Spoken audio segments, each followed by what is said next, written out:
Now I have something to say to the elders in your group. I am also an elder. I myself have seen Christ's sufferings, and I will share in the glory that will be shown to us. I beg you to take care of the group of people you are responsible for. They are God's flock. I watch over that flock because you want to, not because you are forced to do it. That is how God wants it. Do it because you are happy to serve, not because you want money. 3. Don't be like a ruler over those you are responsible for, but be good examples to them.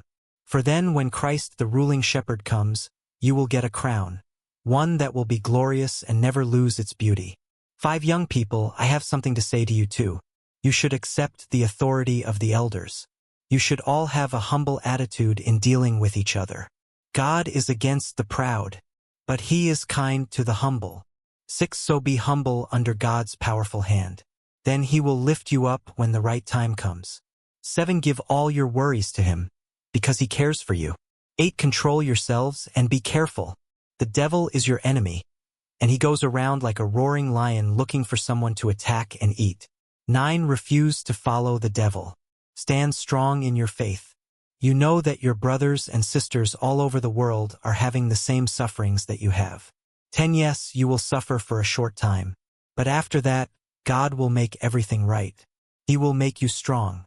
He will support you and keep you from falling. He is the God who gives all grace. He chose you to share in his glory in Christ. That glory will continue forever. 11. All power is his forever. Amen. Final greetings. 12. Silas will bring this letter to you.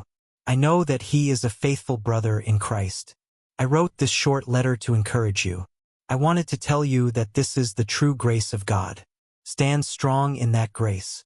13. The church in Babylon sends you greetings. They were chosen just as you were. Mark, my son in Christ, also sends his greetings. 14. Give each other a special greeting of love when you meet. Peace to all of you who are in Christ.